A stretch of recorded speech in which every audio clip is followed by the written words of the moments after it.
One of my all-time favorite news clips from the Trump administration is the Haitian illegal that screamed from the window of an ICE vehicle, "I'm not going back to Haiti." I'm not going back to Haiti. One of those threats is this illegal alien from Haiti. ICE says he's a gang member. Okay, so, well, wait a second. Why would he be frustrated about going back to Haiti? Haiti is amazing for Haitians. We've been told this time and time again by celebrities, by media personalities. Make America great again that Trump wears? Yeah, okay. You don't seem thrilled by this hat, no? We made this hat for you. Yeah. Haiti is great already. You like that? Yes. Did you wear that? Yes, Very nice. sure. Why would you have a problem going back here? Haiti is great already.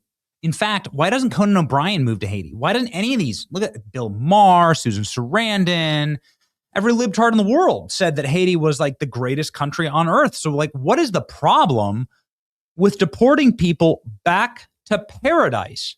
Again, Stephen Miller made this point, like, well, everyone was freaking out because temporary protected status has been removed from, there's like 20% of Haiti lives in America right now. How that's possible? Why we're so suicidal? I don't understand. But he was asked, like, why would you send Haitians back to Haiti? And his response was perfect. To their homeland. The fact that there might be pockets of Haiti, country, of course Haitians should live in Haiti. There's no viable asylum, or use a technical term here, CAT claim, or withholding claim, for any Haitian seeking relief from going back to Haiti, to their homeland. The fact that there might be pockets of Haiti where there's higher crime rates, guess what? There's pockets of Chicago with crime rates just as high, right? There's pockets of cities like St. Louis with crime just as high. Pockets of Los Angeles with crime just as high. It has never been the case that having communities that have high crime rates is a basis for asylum. Never has been. Amazing. And now President Trump, Stephen Miller, we're just granted a massive victory on this front. Trump gets immigration victory. Federal judge has cleared the path for ending all Haitian TPS following the Supreme Court ruling. President Donald Trump Wednesday notched another major immigration victory. Temporary protected status, temporary. Has temporary ever meant temporary for the federal government? Remember, it's like the income tax was supposed to be temporary, right? How's that worked out for us? These wars, forever wars, are supposed to be, they're temporary, right? Supreme Court's ruling.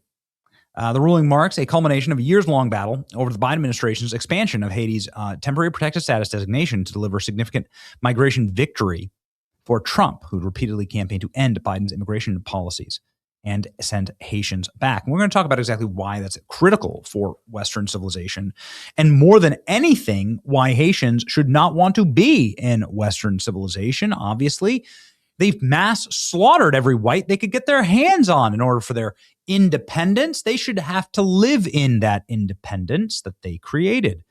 The issue became the centerpiece of the 2024 election when Donald Trump said Haitians were eating the dogs and cats. And of course, this is a, absolutely critical moment in American history that led to one of the greatest. In Springfield, they're eating the dogs. The people that came in, they're eating the cats. They're eating the pets of the people that live there. And this is what's happening. And they were eating the dogs and cats. And Donald Trump won that election. And now he's winning. Federal judge says that the court order blocking Trump administration from sending Haiti's temporary protected status is no longer in effect. Supreme Court ruling. The lawsuit will continue, but the administration can now move forward with ending temporary protected status, putting ankle bracelets on all Haitians, which they're doing right now, and mass deportations. Haitian temporary protected status ended with the Supreme Court mandate on July 27th. I will give Judge Rage kudos, though, for trying to take the L with grace and not doing something bonkers like many of his colleagues. Okay.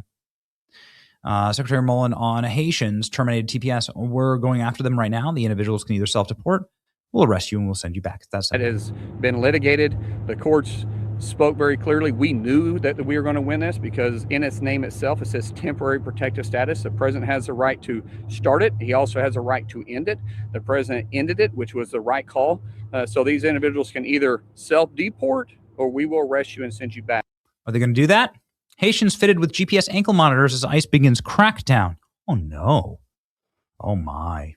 Hundreds of Haitian immigrants, they're not immigrants, they're invaders, who recently lost temporary protected status have been ordered to report to U.S. Immigration and Customs Enforcement offices in Springfield, Ohio. Many of them have left wearing ankle monitors, signaling the beginning of deportation crackdown of the 350,000 Haitians who are no longer authorized to be in the United States. Whew. This would be a huge victory. Do this right before the midterms, please. Haiti is an S-hole country, evil, racist, offensive. Haiti is hell, compassionate, and true. Ohio GOP governor calls Trump's plan to deport Haitians a mistake. You're sending people back to hell. Well, okay, cucktard, cuckcon. What makes Haitians hell? What makes Haiti hell? Is it the Haitians? Inquiring minds are asking. Haiti's hell because Haitians live there. If you move them to the U.S., you don't make Haitians more like Americans. You make America more like hell. Again, none of them have moved to Haiti. None. Remarkable. Why is that? Well, because Haiti is the worst place to live. One of the worst places to live on Earth. Certainly the worst place to live in the Western Hemisphere. It has the highest gang control per capita of any place. It is centered on gang violence, political collapse, economic freefall, massive humanitarian emergency. These issues reinforce each other and have worsened. They assassinate their presidents all the time. It almost happens here, but whatever. It does happen here every once in a while. Ugh. Thousands of killings occur yearly. Wow. Political instability, economic collapse, humanitarian and social crisis. Oh boy, very bad. Why is that though? Has anybody ever looked it up? This Haiti used to be France's richest colony in the late 18th century. It used to be one of the best places to live on Earth, I guess, producing a large share of the world's sugar and coffee. But it had a plantation system, and that was really naughty. And I'm not here to argue for enslavement, but slavery has existed since the dawn of man, and every single nation and every single people have practiced slavery.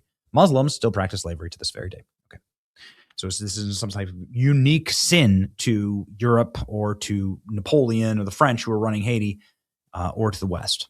Anyway, the point is there was a slave revolt, and the blacks went and slaughtered all of the whites. They just took women and children, they skinned them alive, they strung them up, they slaughtered every white they could get their hands on. And it was extremely destructive and the worst genocide in the West that has ever happened. The worst racial genocide in the West that has ever happened. Black people did it to white people. And it actually led to Napoleon selling Louisiana, the Louisiana Purchase, selling like this huge, in some sense, we could maybe thank the Haitians in some weird, crooked, gallows humor way, because Napoleon was like, to hell with this hemisphere. I'm going to do the Louisiana Purchase and get money for all these French claims in the Americas. And that's how we got the Louisiana Purchase, actually, because of the Haitian slave revolt. But anyway, of course, they didn't know how to run a society or an economy or a country or anything. And it's just been descended into madness ever since. It's literally just existed in squalor. Nothing has been built. Nothing's been created. Nothing is done. It exists as a failed state the exact same way it was since the slave revolt of the 1800s. They declared independence in 1804. And no looking back, no takesies backsies. And then it's just been a collapsed state. And no, it's not because of their island or anything like that. Like, you have the Dominican Republic sharing the same island. And that's like a first world stratospheric economy and like very functional place. And it's beautiful and everybody, you can go visit there and vacation there. No, this is like hell on earth. And it is hell on earth. And it was made hell on earth because the slaves there rejected Western civilization, slaughtered all the whites, and then couldn't build their own society. And so why would we ever allow their descendants to come to Western civilization?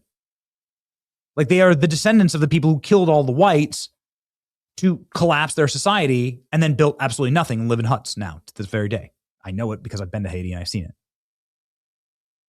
So yeah, again, like nobody's ever made the argument that like Haitians are making America better, and their ancestors have clearly proven, again, incompatibility with Western civilization. So not great. Not great.